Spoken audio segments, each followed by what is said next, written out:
চলেন বন্ধুরা, এখন আপনাদেরকে দেখাবো যে কানাডাতে প্রতিটা ওয়ালমার্টে মানে সবজিগুলো কিভাবে সাজিয়ে রাখে।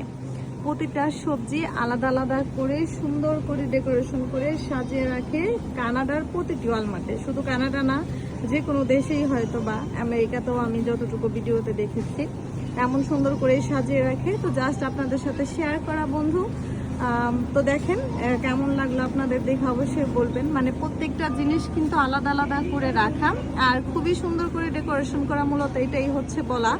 কারণ বাংলাদেশেও আমাদের বাজারে কিন্তু আলাদা আলাদা করে সবজিগুলো বিক্রি করে, একসাথে মিক্স করে তো আর বিক্রি করে না। তো যাই হোক, এটা হচ্ছে মানে ডেকোরেশনের কথা যেটা বলছি, যে সুন্দর করে ডেকোরেশন করে জিনিসগুলো বিক্রি করে আর যার যার পছন্দ অনুযায়ী সেই সবজিগুলো কিনে নেয়।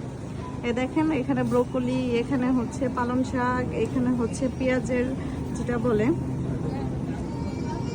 এটা বেশ কয়েকদিন পরে দেখলাম, এটা খেতে ভালোই মজা, ভাজি করে খেতে। এখানে সোয়াস পাতা, এ হচ্ছে ইত্যাদি ইত্যাদি সবজিগুলো অনেক সুন্দর করে ডেকোরেশন করে সাজানো। অন্য একটা ভিডিওতে কথা বলি। আল্লাহ হাফিজ।